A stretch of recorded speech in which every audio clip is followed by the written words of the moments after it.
What's up, everybody? Welcome to Philly with John Marks on PHLY. Why, Phillies? Why?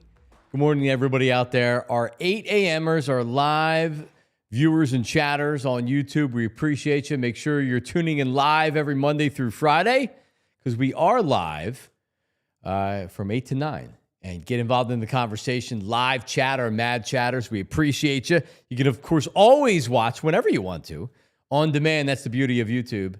So just make sure you like and subscribe. Comment on the episode. Comment. Please. Tell us what you think. Comment on everything.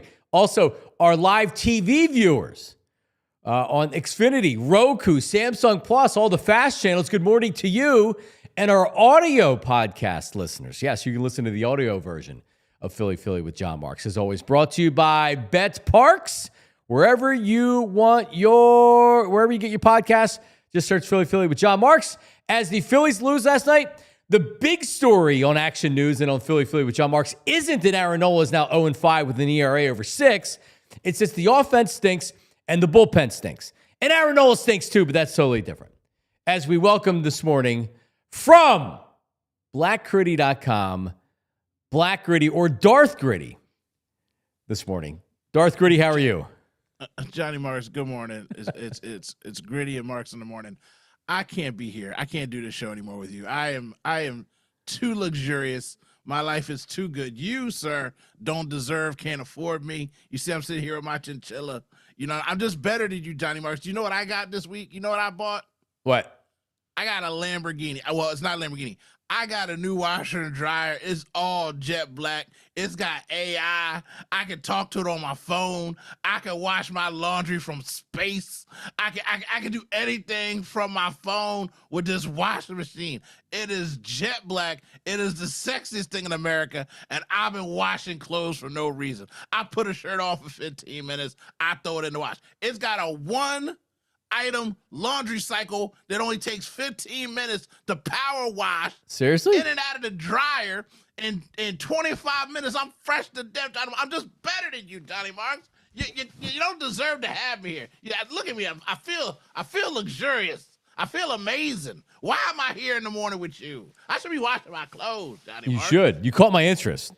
One of my hobbies is laundry. I don't know if you know this. Yesterday, I stripped 4 beds in my house in addition to doing regular laundry and doing the sheets and comforters. I have turned myself into a laundry machine. My folding, my technique that I use, I mean, it's being studied in colleges and universities and trade schools across the country. I'm an amazing, my laundry skills have never been better, Black Gritty, and I'm serious. I'm Johnny awesome. Marks, I hear you, Johnny Marks. My laundry got AI in it, Johnny Marks. See, I need that. I hit the AI button. I would love to see Allen Iverson pop out of my washer and talk to me. I've done 13 cycles of wash. I've used 1.7 kilowatts of power this month. Oh. No, like Johnny Marks, I got all the notifications. I got all the apps out here. Yeah, I'm just hitting pause for no reason. It sings Beethoven when this thing's over. I got 13 different chimes I could play after my wash and dry is done. Johnny. AI. I'm washing and dry with AI. It's like you're talking dirty to me right now. Seriously, this is where my life is right now. This is I put a picture on Twitter. Go ahead and look at it. Oh, my goodness gracious. Oh, and my dryer door opens like an oven. So no more drop socks or missing underoos just falling on the floor. You just pull it down like oven and then bop it in and then close the oven door and you get the Johnny Marks. Oh, laundry's so sexy. I apologize, sports fans. You had to listen to me rant. But as a grown man and adult, when you drop $2,000 on something that feels like you bought a Lamborghini, so I'm out here washing in these streets, Johnny Marks. I'm fresh. I just 0% it at Best Buy or wherever and paid off per month. All right, so Black Gritty, I already know what you're going to say. Phillies are winning the World Series, Johnny Marks, I swear. Phillies are fine. Phillies are fine. So let me go through the qualifiers. It's early. It's still early. Phillies are still, they're 13-10. They're still over 500. Tyler Zuli, it's early. Phillies are fine. Yeah, the offense stinks. Aaron Nola gave up a couple of home runs. They brought him back out for the seventh inning. I don't know. Why is Rob Thompson bringing Aaron Nola back out for the seventh inning? I know the answer is going to be, the bullpen was taxed. And, Aaron Nola. Did you get a result in the seventh inning that you thought you were going to get with Aaron Nola going out in the seventh inning? Because I sure did when I saw him come out in the seventh inning. I'm not surprised that happened. Stinks. Hate it. And the worst part is like, I don't even want to bash on Nola because he wasn't the problem last night. He wasn't the problem because he's not gonna put up goose eggs in starts like that. He's just not. And who is really right now? Like I don't know who's just every day coming out shutting somebody down. And again, it takes away from the bigger problem. And just saying Nola stinks, like he did his job. And even when he does his job, he can't get help. So we just want to bash on him. Like, what? We paid $9 billion and you can't hit a ball. Everybody's jacking for the it's just so frustrating and embarrassing. And then they do what they always do. Pardon my French, but my goodness gracious, the tease of hope. The tease of hope. You're in the club, you look across the way, and the hottest girl in the club looks at you and she winks. And you're like, oh my God, I've got a chance. That's what they do to you. Start with the like, it doesn't even matter. You're still gonna lose this game, and you're giving me hope. And then why am I watching this sport? And I know it's early, and I know we're winning the World Series, but it just sucks. And he left them out there because your bullpen sucks. They're not taxed. They're trash cans. Somebody put in the chat, Nola's a tomato can. They're all tomato cans right now. Even Wheels Up isn't wheeling and dealing yet. Stop. Johnny Marks, I hate it here, bro. Yeah, it's I know tough. It's early. So Ruiz comes in the seventh inning with 2 runners on, 1 out, and he almost gets a double play to end the inning, and then he serves up the home run to Lindor. Like the bullpen wasn't even the problem last night. That's more just frustration from previous outings. But so here's the issue right now, and you had said it. We could sit here and we could say, well, Aaron Nola's the problem. Well, Aaron Nola's not part of the solution. We can act like that we didn't overpay for a 4th starter and that his velocity isn't down and this is troubling. You guys can play that game. I'm just going to say that Aaron Nola was fine. The Phillies could have won that game last night. And when you pay somebody that much money over that many years, he's got to be a better pitcher. That's not the problem last night. And we'll talk more about him, but that's not the issue last night. The issue is hitting with runners in scoring position. The issue is leaving runners on base. The issue is Tylor Megill last night, who is, by the way, a very good starting pitcher with very good stuff. He attacked the Phillies. The Phillies were on their heels last night. Their hitters were on their heels. He got big swings and misses when he needed them. Schwarber with the bases loaded. JT looks like he needs, I don't know what he needs, some HGH? Some kind of peptides or something. He looks totally cooked at the plate. I know he had a hit in the 9th inning when they were down 5 freaking runs, but he looks cooked at the plate. Rob Thompson's not pressing any of the right buttons, getting any of these guys going. Stotty has looked good in the leadoff hole. I like that. But when you have this many veteran, high-priced hitters on this team, man, you got to do better than what you're doing. And the offense right now is totally letting this team down. Why did they end that game with Trea Turner's knee in the dirt swinging like a 7th grader? And why did Bryce Harper follow him up swinging into the dirt like he's golf, like he's Tiger Woods? Like, that's so embarrassing to go out swinging at trash like that. Like they're throwing you trash. And Tyler, I know you're back there listening. I really like to ask any baseball nerd, when is the last freaking time Rob Thompson's ever just called to walk a player that's hot? Like when you got a guy that's I'm sitting there with my buddy and I'm like, yo, walk him. And he's like, if you walk him, bases are loaded. I'm like, if you don't walk him, I guarantee he's hitting a home run right now. You could feel it. And then when he hit it, I looked at him like, get out of my house. Go home. So Ruiz just walked in a runner with the bases loaded over the weekend. So, but to your point, He's not pushing buttons right now that are working. He's not pushing buttons in the bullpen that's working right now. He's not pushing buttons that's working in the lineup right now. It sucks. They're really, really tough to watch right now.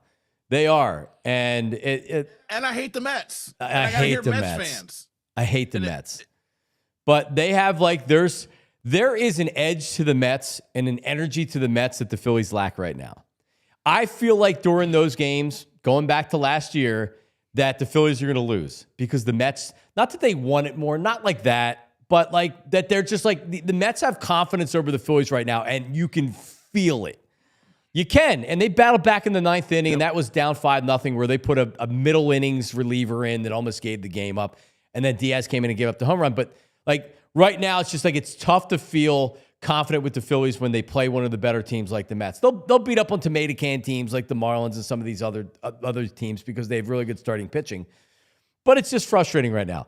This segment of the show is brought to you by GLAT Hair Restoration, GLATHairMM.com, 610-980-4000. So Matt Sinetta says the sky isn't falling right now. No, the sky's not falling right now because you're 23 games into the season. But I can't use that logic the morning after a game that you lost to the freaking Mets after they eliminated you last year in the playoffs and you were down 5-0 in the ninth inning. There has to be a reaction to it, and you hope the clubhouse has a reaction to it as well. Doesn't mean the season's over. Doesn't mean the Phillies are doomed. It doesn't mean that they can't turn it around in the second half of the season or whenever. It doesn't mean they suck. There's still 3 games over 500. But from last night at 8:12 this morning, if you're watching live, how are you not frustrated with this team right now? You have to be. They suck to watch. And in the way that they're losing, the bullpen is losing them game after game after game. And it's just a striking thing. That and the non-hitting, like, you can't not see it. You know what I mean? I'm not out here trying to rage out every day. Like I said, even yesterday, like I don't even want to just talk. I don't even want to talk about, care about Aaron Nola. I know he's a problem, but last night that wasn't the problem. But it's just lazy to say. So yeah, the sky's not falling. But dude, the ceiling is the roof, or whatever that stupid quote was somebody said one time. Like, I'd be like, yo, I feel like I'm in a house with like a 6-foot ceiling and I can touch it. Like, it's not falling, but it's right there at my head, and I don't like that feeling. All right, well. Let's go to PHLY Phillies insider, host, reporter, Tyler Zulli, who was watching last night. I saw a tweet out that you put out, the location of the fastball from Jose Ruiz. Yeah, on the it was home run. Pretty center cut, middle. Wasn't a great pitch there, Bob. Yeah, I mean, last night, I think the frustration for me last night was not necessarily Aaron Nola, and I know that it's easy to say Aaron Nola ends up giving up 4 earned runs over 6 1/3. His ERA is over 6. He has not pitched well this year. There's no doubt about it. I thought he kept, after the Juan Soto home run, in between the Juan Soto callback home run and the 7th inning, which, I think if you have a bullpen that doesn't pitch as poorly as it has over the weekend, Rob Thompson probably pulls Aaron Nola after 6.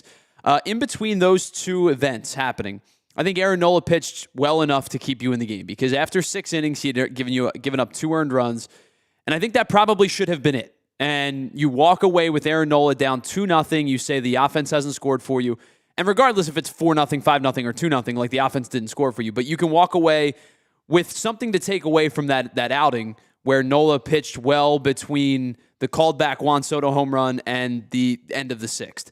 And I think if you do that, that's a fine outing from him. My frustrations yesterday was Tylor Megill didn't have good command. He had really good stuff, but he didn't have good command. They walked 3 times, and their plate approach, I think, was solid enough, but he attacked them even with his command at times faltering. And I think at times they almost went up there looking for an additional ball, which is fine when you're with the plate discipline that they've had so far this year, with the chase rates going down, the walk rates being up. But the problem is, I think they stared and looked at too many pitches on the outer edge. They stared and looked at too many fastballs. And I think Tylor Megill attacked them yesterday. And when he got ahead in counts, at-bats were over. Because hey guys, then he was flipping up curveballs. If you can just continue this, take me off camera. I just gotta make a call real fast. Yeah. Hold on. We'll do this. Let's see how we do this. BG, me and you. All right, how's that? There we go. So, like I was saying, I think their plate approach throughout the year has been really, really good. They're seeing more pitches. They're chasing less. They're taking, a lot of pitches, burning pitches off the edge and taking them and spitting on them for ball. I think last night Megill attacked them in a way that when he was ahead, he stayed ahead. He fell behind a couple of hitters, right? A couple of 3-0 counts, battled back, walked a couple of hitters. I think he ended up with 3 walks. But last night, his stuff was really good. His command was okay, but they did not take advantage when they were in favorable counts, and then he was burying them when he was ahead. And they're such a bad spot because they're not jumping on the starting pitchers to get to the bullpen where they are doing damage lately. And it's like, even when they get to the other teams' bullpens, they're not doing damage like damage is being done to us, which makes it feel like, man, our bullpen's really bad right now. When I feel like it shouldn't feel that way because our offense should be so much better. Well, their bullpen has the second worst ERA in baseball. So, like, it's not a surprise when you.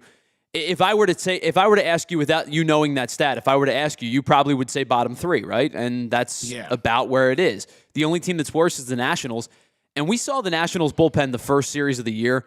It stinks, and it's not getting any better. I mean, it's going to get better than their 7-team ERA, and I think the Phillies bullpen will get better than its 5-8-team ERA. But they're not good. They just don't have enough horses right now, to compete on a nightly basis, especially when, like Saturday, Taijuan Walker pitched really well through the first 4 innings, and unfortunately had to come out of the game because of his shoulder issue. Then you had to go 5. You had to get 5 innings out of your bullpen, and Strom pitched well. And Ross pitched okay, and then Romano gives up the 6 runs. You have to go to Alvarado, which you didn't want to do. But to me last night, it was the first time in a while that they did not get after a starting pitcher. The last couple of nights, the last 2 games of the Giants series, most of the games against the Marlins, they made 3 straight starting pitchers throw 30 or more pitches in the first inning. They did it to Ray, Hicks, and Alcantara. They were good against Quantrill. Even if they didn't score in the first, they were good against Quantrill. They were decent against Gillespie. Last night was the first time that they faced a starter who felt like he was in control in a week. And again, like you said, you don't need to know the stats because you can feel it. You can see it, and then the stats really just back up what you're watching during the game. But it's just like, man, I don't like the way that it feels, especially when I'm playing the Mets. So I said, I know in the chat, it's like, oh, this guy's not falling. I do hear that. I get that. And I'm trying so hard not to be negative because it is so early. But man alive, when you're sitting there watching, and I hate the fact that like half that stadium's full and they were so loud because they just hate Philadelphia too. And I can hear them coming through my surround sound and they're chanting. And it's just like, God, even when Stott hit that home run, I'm like, you feel good for a second. Like it's such a tease, such a primer for joy. And then you just watch it end like it does. It's like, man, I think how they play these games. It almost feels like it was 2 separate top of the 9th, right? Like the first couple of batters, they grinded out some at-bats. JT with a base hit, Kepler with a base hit, Bohm, gets on.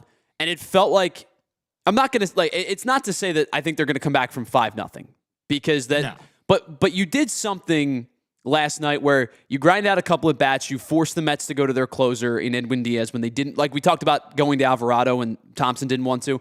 I imagine, the Mets didn't want to go to Edwin Diaz last night. He's 4 for 4, or now 5 for 5 on save opportunities, but his ERA is not good. He's given up a lot of runs this year. And so they have to go to him. Stott hits the home run. There's a rejuvenation, and it's a 1-run game. And I understand you still have to get after Diaz, but it's a 1-run game. Turner's at bat and Harper's at bat were dreadful. There's no other way to put it. They were dreadful at bats. The breaking ball over top of Bryce Harper's foot, the one that Trea Turner struck out on was not a particularly good swing either. And I know those 2 guys don't have the greatest numbers in the world against Diaz. Harper's really struggled against Edwin Diaz in his career. I think he's now 2 for 12 or something along those lines. I'll go back and try to find you the exact number. He's really struggled against Edwin Diaz over his career. He's 2 for 16 with 12 strikeouts, and Trea Turner's 1 for 12. Yeah. Wow. So those 2 guys have struggled against Edwin Diaz, but I think the at-bats are more annoying than the outcome of the at-bats. Like if you strike out, you're going to strike out in Major League Baseball, but the at-bats were not competitive. And that, to me, was the annoying part, because you've put yourself in a position where the guy at the plate is the tying run, and you just got after a guy who has good stuff but has struggled in the earned runs department. You got after him for 3 runs, and you were within one run again, and the 2 at-bats to end the game were not good at-bats. They were uncompetitive at-bats. INS, get an outfielder, a center fielder, and the bullpen out. Like, yeah, we need everything. Like, we need a lot of stuff, and there's not going to be that many people available for us to just upgrade this team. Some of these guys have to play better. Like, is Romano just this bad? Like, is he just... Maybe. Got him in some... Yeah. By the way, INS also said, stop lamenting about the contracts. Let's try to fix it. Oh, let's get an outfielder, a reliever. What else do we need right there? Let's also be realistic if you don't want to lament about contracts. Okay? Yeah, the money matters. I mean, and it's baseball, so it is unlimited money. But again, I want to spend crazy, stupid money. He spent the money. No, but I get what he's saying, which is like bitching about Aaron Nola right now is like, what's the point? Well, that's what sometimes people like to do when players struggle. Aaron Nola is now 0-5 on the season with a 6.43 ERA. He's pitched better than his numbers would indicate. And by the way, John, his ERA went down after last night's start. Oh, it did? Yeah, it was 6.6 heading into the game. Oh, nice. So it went down a shade. Here's the troubling part. So opponents are hitting 301 off of him this year, career 233. He's also walking more batters than he ever really does. He's walked 10 batters over the last 3 starts, and he's not pitching well from the stretch, which we know, but in particular this year, when he gets the runners on base, and if he's walking more people, he's getting more runners on base, he's struggling from the stretch. His velocity's down. It's like he still gave you 6. And then I blame Rob Thompson. What are you doing sending him out for the 7th inning? What did you think was going to happen? And that blew the game open. If you send Ruiz out there to start the inning, you're not down 5-0, and that might be the game. It was a bad decision by Rob Thompson. I don't know why, because I was just assuming he was out, and then they come back from commercial, and Nola's on the mound warming up. It's like, what are you sending it back out? Even because they did the in-game hit back from the studio. Ricky Batalico, Michael Barkan, all those guys. Yes. Even Michael Barkan went, "Whoa, he's coming back out." I think everybody was surprised. And John, you bring up the fact that some of the struggles with Nola. I think one of the indicators is Aaron Nola is a career 65.6% first pitch strike thrower. He's at 56.3% this year. He's falling behind in too many at-bats. And that, John, and BG, where you guys talked about the velocity and his struggles, I think he's the type of guy that could survive a velocity dip when his control is on and when his knuckle curve is moving. But if you're falling behind in at-bats and then you have to work back into the zone with 89, 90, that's where the troubles arise. So for him to have dipped almost 9% over his career and 11% from last year, that's a substantial drop in control and command. And the velocity's down. And then the velocity becomes a problem. All right, coming up, more Philly stuff, but also Cam Jurgens signs an extension for the Eagles, and it's draft week. We're going to play a game. Hate the face Eagles draft pick. We all have a selection. We're going to give that to you coming up after this. A lot going on the program today. Philly with John Marks. Don't go anywhere. 2-2. Back after this 2-2. Glad Hair Restoration. Again, shout out to the listeners and the viewers and everybody, because Glad Hair Restoration has been getting some phone calls and some text messages at 610-980-4000. You can text them, 610-980-4000. You might say, well, Johnny Marks, I don't need hair restoration. Yeah, I'm starting to lose my hair, but it's not that bad yet. Don't let it get to where you even have to think about using hair restoration. If you're in the algorithm like I am, because I look at these ads, for the guy that has I love it. They have this, he has this great big head of hair and he's got a shampoo. And oh yeah, look at all this shampoo works. Like, where's your before picture where you were bald or you were receding, right? So if you're losing your hair, all stages of hair loss, GLAT Hair Restoration, the experts in the industry, the most experience in Philadelphia, over 30 years of experience in hair. That's all they do. You're not getting some office that's like, oh, well, we're working on nails, and oh, by the way, we can do hair. Nope. The experts in the industry, over 30 years of experience. That's why you get with them. And Morgenstern Medical, GLAT Hair Restoration by Morgenstern Medical is the place you want to go. 610-980-4000. Text them right now. 610-980-4000. Call them. Go to their website, glathairmm.com. GLAT hair MM.com. Or text them, 610-980-4000. glathairmm.com. Hoo-ah. All right, what do we got here? We have Ashley. Low prices are blooming. Spring into savings at Ashley. Save up to 50% off living rooms, bedrooms, and dining rooms and have it all delivered for free. Plus, and this is what I do, long-term, no-interest financing. Save on top brand mattresses and get free delivery. Free delivery, setup, and removal. But don't wait. Spring into savings now at Ashley, South Jersey, and Philadelphia. Financing with approved credit. Minimum purchase required. Some exclusions may apply. See store for complete details. Hurry to Ashley. Financing with approved credit. Minimum purchase required. Some exclusions may apply. For store and complete details, go to ashleyfurniture.com for more information. Hoo-ah, there you go. Big Black Gritty's going to need new furniture after those pit bulls tear everything up. You need new furniture yet? Yeah. I know you need new carpeting from Empire. We'll talk about them in a second. Yeah, the dog actually, he is a chewer, but I've got so many toys down, he doesn't know what to do. I can't really let him in my office alone because there's too many wires, and if he buys something in here, I might like cry. So we're training him in these streets. So he's a good boy. Good job. He's a good boy. Good job. Good job by you, Black Gritty. All right, and I apologize for having to step away. I'm having some medical, not with me, but with family that I'm trying to work through right now. Family first, Johnny Marks. You got to check on them. No, I know. So I don't know if I'm going to be here for the duration of the program, but let's get into this right now because this will take my mind off it for a second. All right. When you think about draft picks, right? And you have the one guy. It may not be the worst draft pick of all time. It might be the worst draft pick of all time. But for you, it's the hate the face Eagles draft pick. And who would it be, right? Like everybody has their own reasons. You might get some. I remember Antone Davis from when I was probably in my teen years. They traded up. The Eagles always had such a brutal offensive line before Andy Reid got here.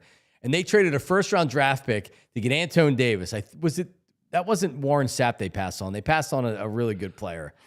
But anyway, Antone Davis sucked. He was terrible. Bernard Williams back in those days, he smoked his way out of the league. Back when you weren't allowed to smoke weed and they drug tested, he was an offensive tackle, a really athletic offensive tackle. He smoked his way out of the league, kept getting suspended, and he was gone. Countless names of bad draft picks over the years, high draft picks, low draft picks, whatever. But who is your Eagles hate the face draft pick? And I'll give you mine to start. I'll give you mine to start, Black. Go for it, because yours is mine. We were talking. I got two backups. I got it. Go ahead. I stole yours, and you stole mine. But that's why I'm going to go first. So I steal yours. Remember when the Eagles didn't have great wide receivers and they desperately needed a wide receiver, right? Like before Jeremy Maclin and Deshaun Jackson, and then after those guys left, it was like Stinkston and Trash. Those were Stinkston and Trash. Man, right? And then they gave Donovan no weapons. They get it right, and then it's like, all right, we need to get some young wide receivers for Carson Wentz, right? Alshon was completely cooked. They needed a wide receiver. So in the second round of the 2019 draft, the Eagles selected J.J. Arcega-Whiteside. They picked him over DK Metcalf, among other wide receivers that had successful careers or has had a successful career in the NFL right now. J.J. Arcega-Whiteside in his 3 seasons before being traded to Seattle, and then he became a tight end in Seattle. We didn't really because he got cut and he never played for the Seahawks. But in 3 seasons with the Eagles, he had 16 catches for 290 yards and 1 touchdown. That's in 3 seasons, 40 games. But the thing that he'll never be forgotten for, because there's a lot of draft busts. Happens all the time. First round, second round, third round. You draft a guy, they suck, you never think about him again. I'll never forget him, Tyler, if you can put this up there, because of this. At training camp one season, poor J.J. Arcega-Whiteside standing watching practice with mom holding an umbrella to keep him out of the sun. J.J. Arcega-Whiteside, you are my Eagles hate the face draft pick. There you go. And it's so much more egregious than Reagor, because at least Reagor had a college career that was worth something that made you feel a certain way. man, and how he just forcing them on the field, going down there on the sideline during practices, just having it out with the coach because he wants to play his guys. How he's also gotten over that. When a coach says this guy's not playing, they don't play just because they got drafted in a certain position. So he is like, man, you stole my guy. That's my first thing came to my mind. I got a backup and a caveat since you stole my golden goose. Riley Cooper, 5th round pick for the Eagles. We had to put our arms around him. Michael Vick had to help rehabilitate him. We know why I hate the face on that situation. But my caveat is a wide receiver that all he does is catch touchdowns, and he can't be here. Now, all he does is catch touchdowns and have a drug problem. But when you get rid of a guy that all he does is catch touchdowns, and then you go watch the rest of his career, I'm like, we couldn't have kept him. Like, we couldn't have sent him to rehab for a week. Like, you couldn't have helped get his nose clean. You just ship him off. All he does is catch touchdowns, and that's literally what he did for his entire career. Chris Carter, like, what are we doing? I still hate him because he's so smug and the way he talks, and every time he talks about the Eagles and how they let him go, because again, he has really rehabilitated his life and he turns his life around. Good for him. But he throws up like they didn't want me because all I do was catch touchdowns. Like, you make us sound so stupid. We're not that dumb, bro. You had a problem. That's why we got rid of you. The touchdowns is just a stupid line to say because they were being nice to you to save face. Yeah. No, I hate Chris Carter. You want a fun Chris Carter story? He went on. This was after he went on some rant about Philadelphia. It was just like totally unnecessary. This was like when he was working at ESPN. It's like totally unnecessary, totally unwarranted. At that point, I didn't realize that he hated Philadelphia as much as he did. And I mean, I guess he has his reasons. I don't know. But he went on with Tony Bruno and Harry Mays. And Tony and Harry are nice guys. And I don't even know why he did the interview, especially in Philadelphia. But he was just such a dick. And like, I remember I was in the car driving in, and I was so freaking mad. And they like, it was the perfect opportunity to fight. Missinelli, Anthony, and like, they're nice guys. They would have attacked him. I was so pissed. So I tweeted out something about, and I said Chris Carter being a dick. And of course he saw it, and it was when the station was an ESPN affiliate. So I get my program director, Nat Nahagian, who's calling me like an enraged lover, and I'm just ending the call. I wouldn't take his call, and I wouldn't take it down. Like, I thought he was going to fire me, but I didn't care. He deserved it. And what I tried to explain to him was, I was sticking up for us. Like, So who cares if the ESPN or ESPN corporate's pissed because I said Chris Carter's a dick?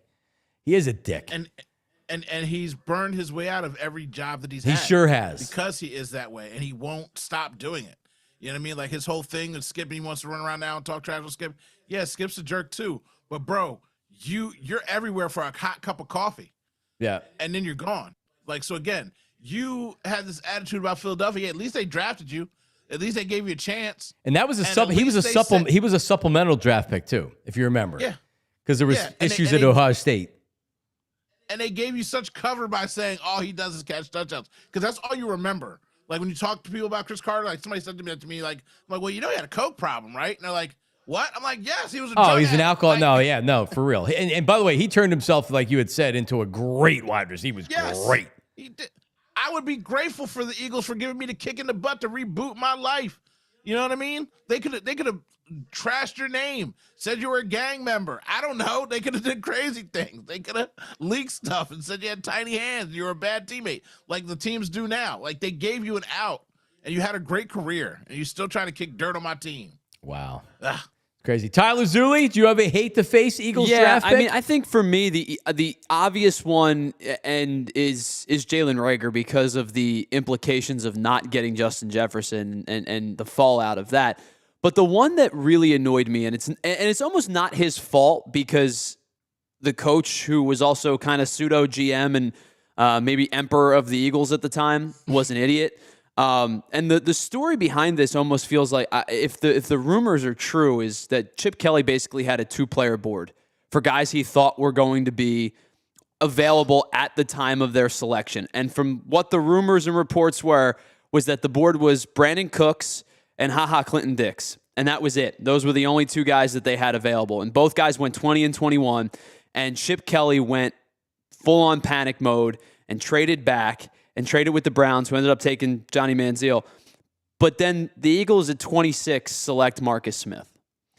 And I'm not sitting here telling you like the guys after Marcus Smith were like insanely good, because it was Kelvin Benjamin and Deion Buchanan. Jimmy Ward had a good career. But then you go to the second round. DeMarcus Lawrence, Joel Bitonio go back-to-back.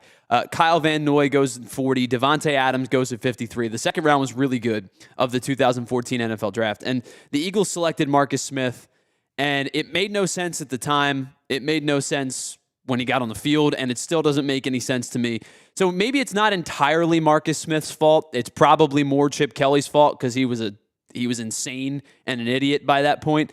But like, that one always stands out to me as a just absolutely poor decision by the Eagles to select Marcus Smith in that spot. If you remember, they were interested in didn't they trade out of 22? Yeah, because they gave Cleveland Johnny Manziel. Browns ended up taking Manziel because Brandon Cooks went, who they were interested in, and then Green Bay jumped him for Clinton Dix, and they were literally like, we don't have anybody to pick, so they traded out of it, and they continued to not have anybody to pick. They got caught with their pants down. They tried to trade out of 26. Nobody wanted to pick, so they literally were like, we have to take somebody. They probably wanted to take Marcus Smith in the second round. They were so desperate for an edge rusher because Trent Cole had left. So they needed to replace Trent Cole. They really needed a starting defensive end. And Chip Kelly, who had no experience in any of this stuff, and that's part of the problem. When you think you're the big bleep and you come in and you're going to demote Howie Roseman, well, listen, you don't have any idea what you're doing during these drafts, and it looked like it. But, yeah, Marcus Smith was terrible, man. He was absolutely terrible. I wanted to enjoy my day, and Tylor comes in here and drops that memory bomb on me, making me sick to my stomach. All right, that's hate to face Eagle draft pick. Cam Jurgens signs an extension, Black Gritty. Some say he's the best center in Philadelphia Eagles history. I mean, highest paid. I would bonus. I don't know who else you would I don't know who else you would consider for the best center in Eagles history. So it's probably safe. I don't know either. I mean, it's so hard to be a great center and be highly graded and win a Super Bowl in the city of Philadelphia. I mean, we're just a center factory. Yeah. Some say. So the Eagles now have signed every player on their team for a ton of money, right? Like, when people are yelling, who were we yelling and screaming that they couldn't sign this year? Fans were all mad. They're not doing anything. What are you doing? Yeah. When you're paying, ready for this, Black Gritty? Jordan Mailata, $22 million a year. Landon Dickerson, $21 million a year. Lane Johnson, $25 million a year. And now Cam Jurgens is going to be making $17 million a year. We're not even talking about the wide receivers, the quarterback, the running back. It's one of the reasons why they're getting rid of their tight end, right? Yeah, Dotson's making first-round money. These guys on this defense are going to start making a lot of money in a couple years. Like, the Eagles... And I mentioned it earlier with Buddy Ryan and then Rich Kotite. They didn't value the offensive line. They didn't know how to draft on the offensive line. Their offensive lines were terrible, and their teams were pretty mediocre because of it. Andy Reid came in and said, no, you need good offensive line and good defensive lines. And these teams have had good offensive lines and good defensive lines for 2 decades now. Maybe no better than right now with the offensive line, Black Gritty. And they're signing everybody. And that's why, it was Becton who no one around the NFL wanted. This is why you have to have a draft pick or a young player that doesn't make a lot of money play one of your spots on the offensive line. You can't pay every player $20 million a year on your line. So there you go. The best offensive line in football, run the ball. Whatever they want to do is what you do, because they're paid like that. They're, like you said, you're paying them like 2 Joe Burrows. Yeah. Do what they want. When they go to the coach and say, hey, we want to run the ball. All right, guys, we're running. Like, my God, they're so good, though. They're so worth it. You say all that money, it kind of like freaks me out.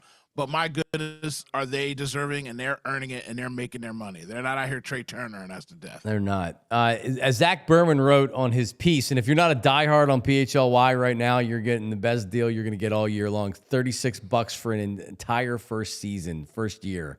because Zach had this up yesterday for diehards. The Eagles now have 4 offensive linemen paid among the 6 highest paid players at their position, all making at least $17 million a year. So those 4 that I mentioned are among the 6 highest paid players at their position. Tyler was saying earlier that, I mean, you have like Lane is he 1 or 2? I mean, he's right there. Landon Dickerson, all these guys at one point were the highest paid at their position, and then new contracts happen or whatever. Yeah. But when you draft good young players, you pay them. The Eagles do. When you have a guy like Lane Johnson, think about the draft pick Lane Johnson was, man. However many years ago that was. He's a Hall of Famer. Yeah. So to go from the bodyguard to him is just elite status. And he's not hanging on for funsies. He's hanging on out there. He's one of the key components to the team, and it's just so impressive. And he's going to be getting paid by the Eagles for he's going to be like Bobby Bonilla. Like when he decides to retire, Jeffrey Lurie is going to be writing him checks for a decade. Because every time they need to do something, it's Lane Johnson restructured. Yep. I think Kelsey finally comes off the books this year. Yep. He got paid last year like a starter. So God bless him. Yep. And he seems like the type of guy, too, who when he diminishes, when time finally catches up to him, he'll call it quits. I don't think he's going to Jason Peters this thing and hang around and be on somebody's practice squad. The fact that he's still being paid at the level that he is and playing at the level that he is a test goes into it as you get older, has to become pretty arduous. Like, it's a pretty impressive run that Lane Johnson's still kind of taking us on. No doubt about it. All right. Coming up, we got to get off the schneid, the BetParx Parlay of the day. Going to try to get off the schneid off today. We will. Positive thinking. Phillies are winning the World Series, Black Critty. They are. A.J. Brown also got his car stolen. We'll give you an update. And could Elton Brand be on the move elsewhere? And what the hell is Michael Carter Williams doing? Where do you see this story? That's all coming up. Philly with John Marks. Don't go anywhere. 2-2. We're back. Philadelphia baseball. Live bet on baseball, golf, pro hoops, and hockey playoffs. Live betting's better on the BetParx app. Tonight, 7:10. He's probably my favorite Philly. Christopher Sanchez going against New York in the second game of the series. Bet individual player performances in baseball, like player hits, home runs, RBI, strikeouts, and much more. Like total bases, which Tyler, stop betting total bases, man. You're not having success on the total bases. Not anymore, I'm not. Well, because it's cheap. It doesn't give you credit for walks. The BetParx online sportsbook and online casino app has you covered. Whether it's Philadelphia baseball or your favorite pro baseball team, there's always another way to win, right? Just bet on live betting in the game. And how about the BetParx Sportsbook and online casino apps? The only app I would ever recommend and bet my favorite sports and casino games. It's right in the palm of your hand. Live dealer, blackjack, roulette, craps, poker. Hot online slots like Cash or Option, 88 Fortunes, Cleopatra. You can play hot online slots based on your favorite streaming shows like Walking Dead, Peaky Blinders. New users get up to $1,000 casino bonus back if you're down in the first 24 hours. Go to betparx.com, download the app right now. Enjoy all the action and excitement from the casino at your fingertips. Must be 21 and in PA, New Jersey, Maryland, or Michigan for BetParx. You love to play. You play to win. You bet. BetParx. Gambling problem? Call 1-800-GAMBLER. There you go. All right. Empire today. All right. You need new flooring. If you're going to go to that big box store, then God bless you. Taking your flooring into your own hands, your flooring life into your own hands. Because Empire today has flooring experts, dedicated flooring professionals who focus on flooring every single day. So you can have Larry that works in plumbing come over and help you with your questions on the flooring, or you can go to Empire today. It's your best bet for a new floor. They live and breathe flooring, and they're with you every step of the way, and they bring the showroom right to your home. So you pick the right flooring and the right colors for your space, and you see how it looks with your furniture in your house. They take precise measurements on the spot, and all of your questions are answered, so there's no surprises, and you're getting clear, upfront, and all-inclusive pricing. Plus, you can schedule installation as soon as the next day. So schedule a free in-home estimate, because some things are just better at home, and PHLY listeners can receive a $350 discount. Use the promo code PHLY. That's right. Just go to EmpireToday/PHLY for full details. Empire Today, Hooah! There you go. We're back. Back and better than ever, as Mike Greenberg once said. Yeah, we're back and baby. better than ever. Mike and Mike. All right, we'll get to a lot of stuff coming up here. I know you're going to kick out of some of these stories, Black Gritty. But it's time for our BetParx Parlay of the day. All right, I haven't looked at anything right now. So, Tyler, I hope you have something. Sure. Tyler's struggling with the total. Is it total bases? Is that how they put it? I got kind of put in a bad spot yesterday. So I took Alex Bregman over 1.5 total bases, and he got on base 3 times yesterday. Yep. But he walked twice, and the walks don't count, and his base hit was a base hit. So 1.5 over 1.5 doesn't hit because he's got 1 total base, despite the fact that he was on base 3 times. I think it's kind of crap, but those are the rules. Those are the rules. And this is not exclusive to BetParx. This is no, it's everybody. Wherever you bet. They're crap rules, but it's how it's played. It's the game we're playing. All right, so rules. So Bregman actually was on base 3 times, but that's what I'm saying. Like, it's not like he was 0 for 4. All right, so anyway, what do you got there? All right, Tyler? I am actually going to take a dog, and you know me, John. I don't go money line in baseball. I think it's too volatile. But I'm actually going to take a dog on the road tonight. I'm going to take the Texas Rangers on the money line at plus 123, which is just asking for trouble, taking a game in which Patrick Corbin's starting. Osvaldo Beto has been one of the most underrated pitchers in baseball this year for the A's, and I think it's probably because he plays for the A's. And he has been kind of struggling against right-handed hitting this year. Now, the Rangers have struggled against right-handed pitching, and they're a right-handed hitting lineup. So one of those two things has to change. And I'm going to go with the Rangers lineup tonight. I think Beto has his first bad start of the year. I don't love this one, but I don't love any of the bets that I was looking at this afternoon and evening. So I'm going to go with a night game, 10 o'clock start. I'm going to take the Rangers on the money line at plus 123. What was the pitcher that you just Actually, you know what? I'm gonna change this up because I'm getting runs. They're giving me the Rangers at plus 1.5. It's minus 175. I'm gonna take the coward's way out. I'm gonna take the runs on the run line. I'm gonna take Texas plus 1.5 at minus 175. Texas plus 1.5 on 175. All right, and I cannot get the odds right now because of a technical issue. But I've done this before, and I'll do it again. Chris Sanchez, love him. Phillies need to win tonight. Last week when the Phillies were playing, Chris Sanchez stepped up. He's going to step up tonight. So I'm going to take the Phillies on the money line. I think they're slight underdogs. I'm going to have to look it up again. I was looking before the show. I believe they're slight underdogs on the game, but I will, and we'll give you what the payout is tomorrow. But yeah, I'm going to take the Phils to get off the schneid tonight on Chris Sanchez on the money line. What do you think of that, Blacker? Do you like the Phillies tonight? Yeah, but I actually want to make money tonight, and I'm going to guarantee myself some money tonight. So I'm taking the Lakers money line or the points. Either way, Lakers get a dub tonight. I'm going basketball tonight. It's also a 10 o'clock start. Ant-Man was shooting spider webs at Luka Doncic in game 1. They're going to come out there on fire, and I just want to make a little cashola tonight, so I'm taking the Lakers money line tonight. I don't even care what it is. I just know they're winning. I know it's not high. By the way, John, Phils are our favorite tonight. Okay. Minus 136. I'm looking at it right now, yeah. All right, so we're going to so I got 136 money line. Gritty's got money line Lakers, and you have run line. Yeah, plus 1.5 for the Texas Rangers. All right, well, we'll compute what exactly that will be a little bit later on for the payout.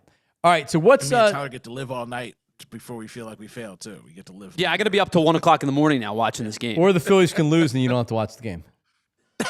That's true, too. It could bail you out. Then you can just blame me. And it's once you lost, because that was an 11 o'clock start yesterday. Once they lost, it's like, all right, well, it doesn't matter what my pick is. Now, like, my pick hit last night. I'm not going to brag, but I've been kind of hot in my NBA picks.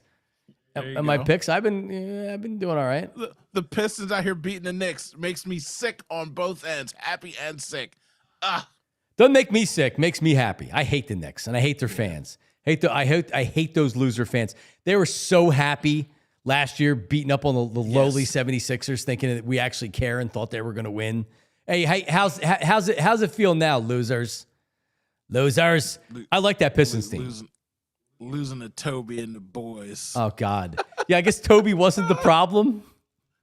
Toby out here popping threes in the postseason. What is going on? Like I said, it made me sick, Johnny Mark. Yeah, it did make me sick. know, like I said, I'm happy, but I'm also grossed out. Yeah, you're right.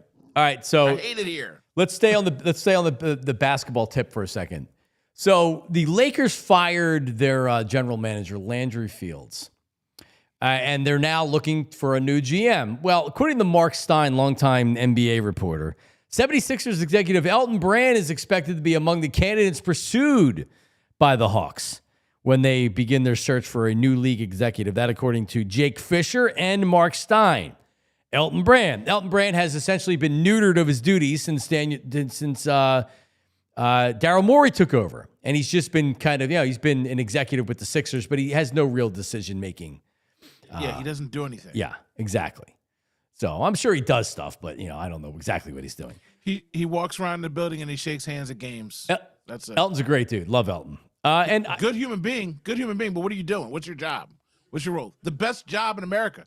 Best kept secret. Doesn't get blamed for anything. Doesn't get brought up. You forget he's even there. You do. No, you absolutely do. So he was in Atlanta before. Is that where the Philly Max came from? He was in Atlanta before he came. Yeah. So he's lived down there. He's lived up here for a long time now. He lives down there. So if he gets that job, I would totally see him taking the job down there. And I would root for him. Maybe I'd become a Hawks fan because the 76ers are sure as hell tough to be a fan of right now. And I know what people will say, like, hey, you're a fair-weathered fan. Hey, like, yeah, I am. I am so friggin' frustrated with this organization. I hate Daryl Morey. I hate him. Fair weather. They've been putting up donuts for the last 20 years. Double decades. How much can you take? They've been to one Eastern Conference Finals in 40 years. They've been to one in 42 years. The weather hasn't been fair, Johnny Mars. It's been winter's coming, winters came, winters went, and we're back in winter again. I'm a 2-for-4 fan right now. Because the Flyers are always going to be, if they're good, I'll jump on the bandwagon. And the Sixers I'm just so disgusted with. Hate it. And the Phillies got one more year before they actually become the Sixers. I know everybody wants the Sixers their life away, but at least they made it to a World Series. At least they made it to the conference finals. But at this point, they're pedaling backwards. I hate it here, Johnny Marks. I hate being sad. But guess what? Super Bowl champion. They're winning the World Series this year, Black Grady. I need you to continue that. They are. I believe it. Yeah. I know it. All right. So when was the last time you thought of Michael Carter Williams, MCW? Wow. I don't know. Long time ago, right? Long time ago. Can you pull it up in my Rolodex? So he's entering a new venture. Do you know what he's doing, Tyler Zulli? Are you going to be playing along here to guess? I have no idea what he's doing. Former NBA guard, I'm reading from Chris Mannix of Sports Illustrated. Former NBA guard Michael Carter Williams will make his debut doing what on May 29th in New York? What are your guesses? Think about it for a second. This is where I play the Jeopardy music, but we would get... Dancing with the Stars. Dancing with the Stars is actually a really good guess. Incorrect. Yeah, I was going to go something like, is he doing a off-Broadway play or something? Off-Broadway play is also a very good guess.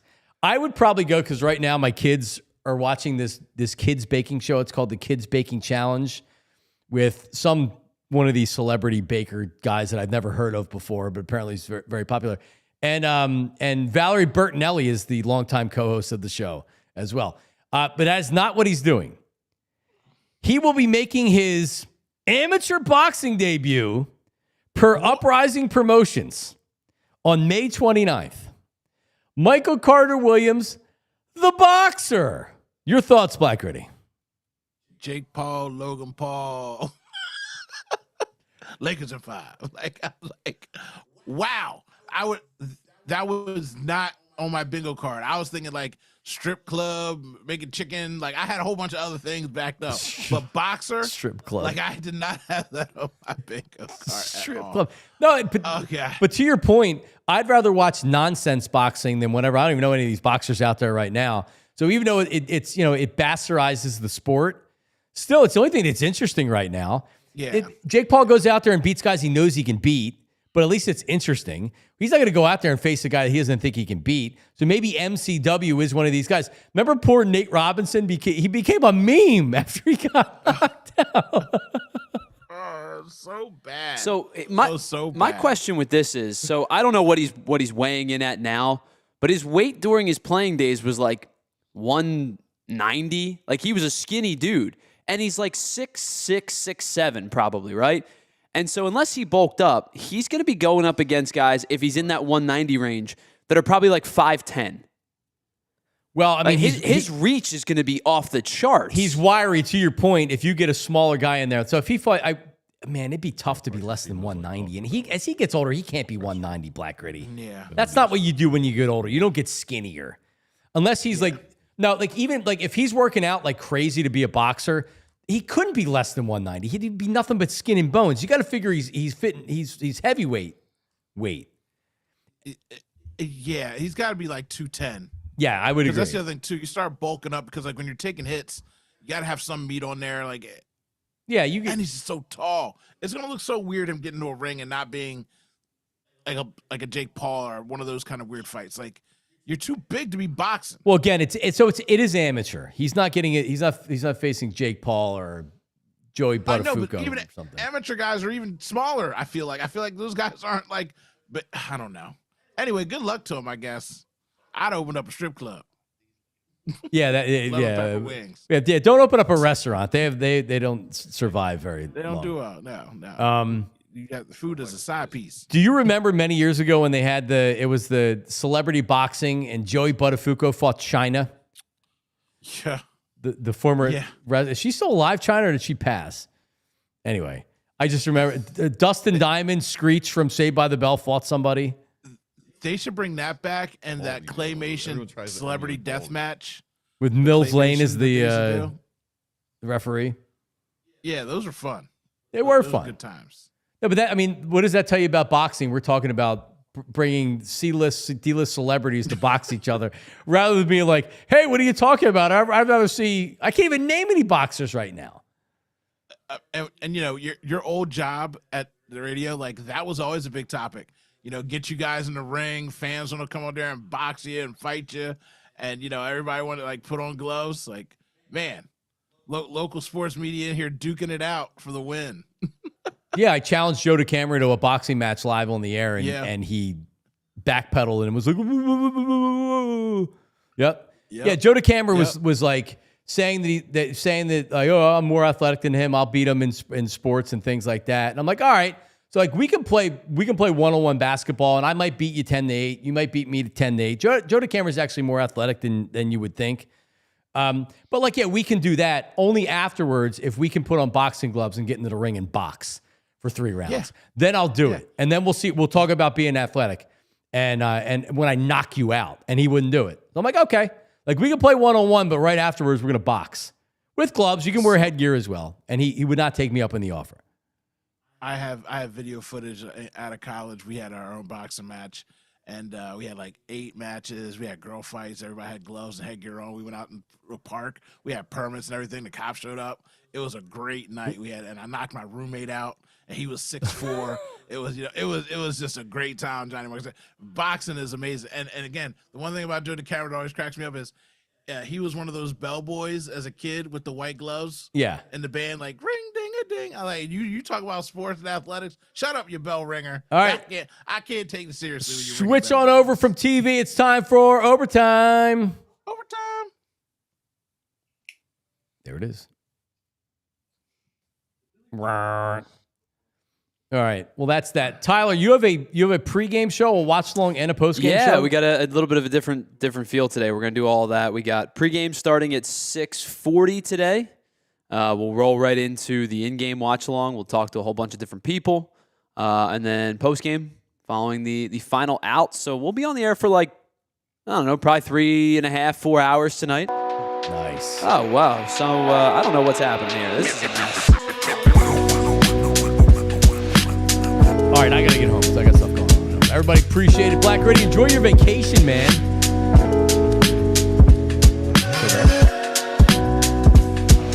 What's going on?